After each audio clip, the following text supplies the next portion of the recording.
জন্টু, তুমি কোথায়? দেখো, বিফ নিয়ে এসেছি, রান্না করতে হবে। ওয়াও, এত বড় বিফ! আমরা খাবো। হ্যাঁ, তোমার জন্য এনেছি, তুমি খাবে। ওই দাঁড়াও, আমি খাবো। আম আম আম। আরে, এটা এভাবে খাই না, আগে রান্না করতে হবে। জন্টু, তুমি রান্না করো, আমরা মজা করে খাই। ও আচ্ছা, রান্না করো তাহলে। তুমি নিয়ে আসো, আমি সব রেডি করছি। বাঁশ কেটে লাকড়ি বানিয়ে আগুন ধরাতে হবে। আগে আগুন জ্বালিয়ে পরে রান্না বসাবো। আচ্ছা, ঠিক আছে। খাওয়া হলো না। বিফগুলো নতুন, কাগজে মোড়ানো। কাগজগুলো খুলে নিই। আগে এটাকে কুচি কুচি করে কেটে নেই। ভালোভাবে কাটো, যাতে বেশি করে পড়ে। আচ্ছা, আমাকে তো হিরো আলমের মতো লাগছে। আজকে ফাইট করব। এখন বিফটাতে মশলা দিয়ে দেই। বেশি করে মশলা দাও, ঝাল কম দিও। এখন ঘোরাতে হবে। হ্যাঁ, আস্তে আস্তে ঘোরাও। দ্বিতীয় বিফটাকে অনেকগুলো খণ্ড করে নিব। ভিতরে কাঠি দিলাম, সাথে ডিম দিতে হবে। বাবু, ক্ষুধা লাগছে, আমাকে একটু দাও। আম আম আম। মজা করে খাই।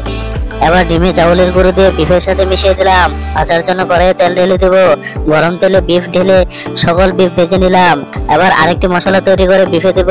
আমাদের বিফ খাওয়ার জন্য প্রস্তুত। এবার সবাই মিলে বিফগুলোকে খাচ্ছি। অনেক স্বাদ হয়েছে, খুব মজা। আরে আমাকে দাও, আমাকে।